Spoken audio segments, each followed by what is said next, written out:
আপনি ভোরবেলা থেকে উঠে গান লিখছেন, আমার আর সময়ই কাটে না।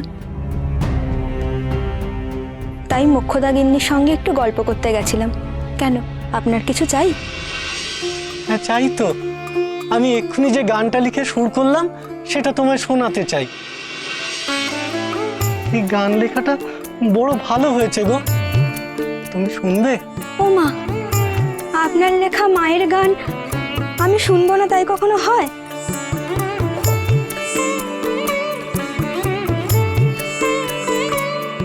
সে তো আমার পরম সৌভাগ্য। আমার ভাগ্যটাই বা কম কি? তোমার মতো লক্ষ্মীমন্ত বউ কজনই বা পায়। আহা, আমি কি এমন লক্ষ্মী মন্তব্য? আপনি গানটা শোনান দেখি। মুক্ত কর্মা মুক্ত কেশী ভবে যন্ত্রণা পাই দিবানিশি।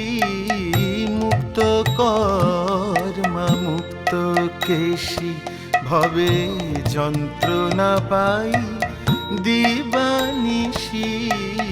মুক্ত কর্মা মুক্ত কেশী।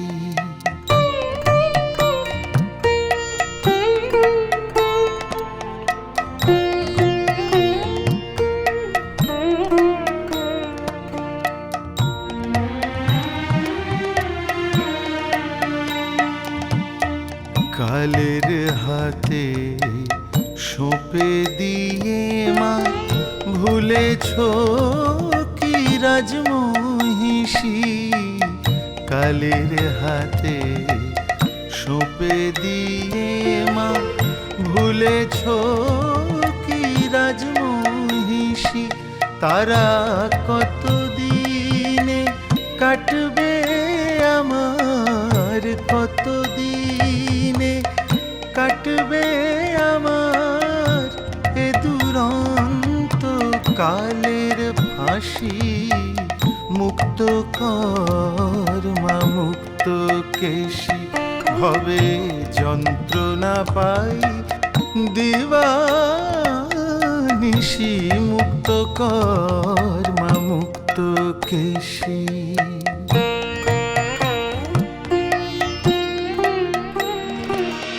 কে রামপ্রসাদ, ঘরে আছো নাকি?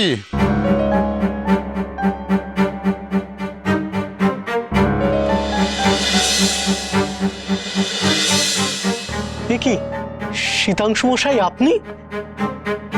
আসুন আসুন, আমার কি সৌভাগ্য এই উঠোনে আপনার পায়ের ধুলো পড়লো। আসুন আসুন।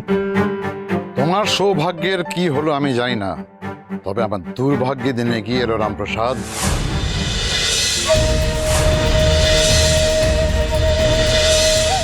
ক্ষেতের জমিতে ধানের বীজ বপন করার জন্য তুমি টাকা কর্য করেছিলে আমার কাছে।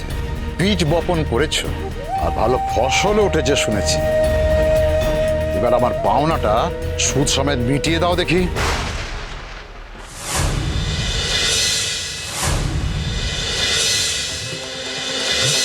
সে তো দিতেই হবে, দেব, তবে এবার পারবো না, পরের বারে মিটিয়ে দেবো। সে কি পরের বারে মেটাবে মানে? আসলে ফসল এবারে ভালোই হয়েছিল, কিন্তু মায়ের নাম করতে করতে আমার যে কি হয়, আমি যেন সংসার ধর্ম সব ভুলে যাই। গোটা ফসল না কেটেই চলে এসেছি। শীতাংশু মশাই, শীতাংশু মশাই, আমায় আর কটা দিন সময় দিন। দেখো রামপ্রসাদ, তুমি ধার্মিক লোক, গান ধর্ম নিয়ে থাকো। আমি মহাজন, আমি মহাজনী কারবারি করি। তোমাকে সময় দিয়ে আমি তো আর নিজের কারবার ক্ষতি করতে পারি না। হয় তুমি আজ আমার পাওনা গন্ডা মিটিয়ে দেবে, তাহলে তোমার বাড়িতে যা শস্য আছে তা আমাকে তুলে নিয়ে যেতে হবে।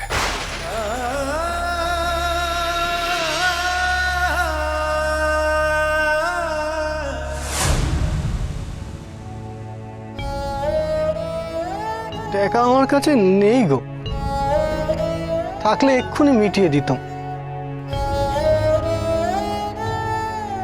ঠিক আছে, আপনি যখন ছাড়বেনই না, তখন ঘরে যা ধান আছে তা সব নিয়ে যান। আমি ঋণ মুক্ত হই। হ্যাঁ, যা ওই ধানের বস্তাগুলো তুলে নিয়ে গরুর গাড়িতে রাখ। আগে করতাম। মহাজন মশাই, এভাবে আপনি সব ধান নিয়ে গেলে আমাদের কি হবে? আমাদের চলবে কি করে? আমরা যে উপোস করে মরে যাব। সেটা আমি বুঝি, কিন্তু আমাকে ক্ষমা করবেন। আপনাদের উপর দয়া মায়া দেখাতে গেলে আমার মহাজনী কর পড়ালে একেবারে লাটে উঠবে। চলি রামপ্রসাদ।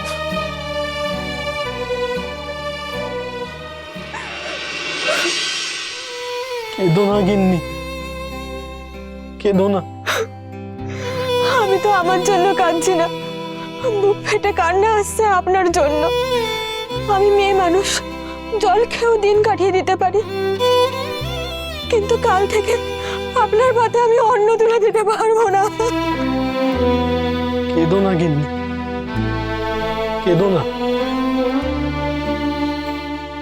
আমি আজই মায়ের কাছে গিয়ে মাকে জিজ্ঞাসা করবো, মা গো, কেন আমার এমন আপন মোলা তৈরি করলে মা? আর কেনই বা ওর জীবনটা আমার জীবনের সাথে জুড়ে দিলে? আমি যে তোমায় ছাড়া কিছুই দেখি না, কিছুই বুঝি না, কিছুই জানি না মা। তবু কেন এমন কাজ করলে মা আমার সাথে? কেন মা? মা উত্তর দাও, মা উত্তর দাও।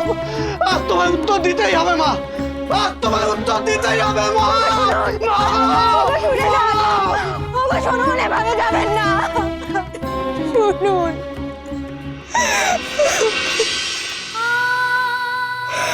সকাল থেকে পেটে কিচ্ছুটি পড়েনি, অন্তত দুটি বাতাসা খেয়ে যান।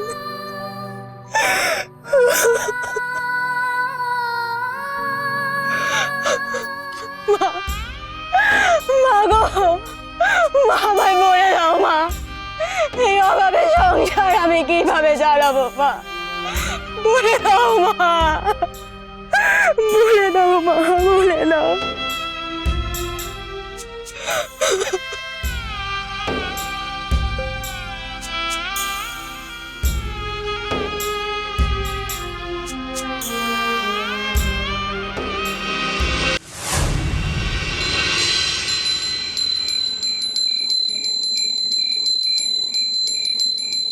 মা, মা গো, মা, আমি যে তোমায় ছাড়া কিচ্ছু জানি না মা। আমি যে তোমার চরণে মজে আছি, দিন রাতের হিসেব থাকে না আমার মা। মা গো, তোমার নামই যে গানের বাণী হয়ে আমার কলম দিয়ে বেরিয়ে আসে মা। কেন এমন করলে মা? কেন আমায় এমন করে দিলে? বলো মা, বলো কেন মা? কেন, কেন?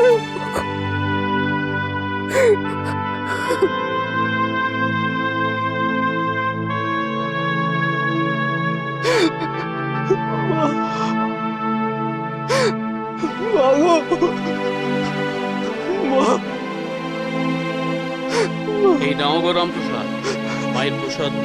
না গো ঠাকুর মশাই, না, আমি মায়ের প্রসাদ খেতে পারবো না। আমার ঘরে বউ অভুক্ত হয়ে বসে আছে, আমি সেই রকম উপার্জন করতে পারি না বলে সে দিনের পর দিন মুখ বুজে উপোস করে থাকে। এই অবস্থায় আমি কি করে মায়ের প্রসাদ খেয়ে পেট ভরাই গো? তোমার অবস্থার কথা সবই তো জানি রামপ্রসাদ। যে মায়ের তুমি পরম ভক্ত, সেই মাই তোমার বিধিলিপি ঠিক করে দিয়েছে। মাকে ডাকো, মাকে ডাকো, মন প্রাণ দিয়ে ডাকো। তিনি তো দয়াময়ী, একদিন না একদিন তিনি তোমার সব দুঃখ দূর করে দেবেন। মাগো, মা, মাগো, মা, আমায় কৃপা করো মা, কৃপা করো মা, কৃপা করো। কি করে ওকে কৃপা করলি রে মা তুই?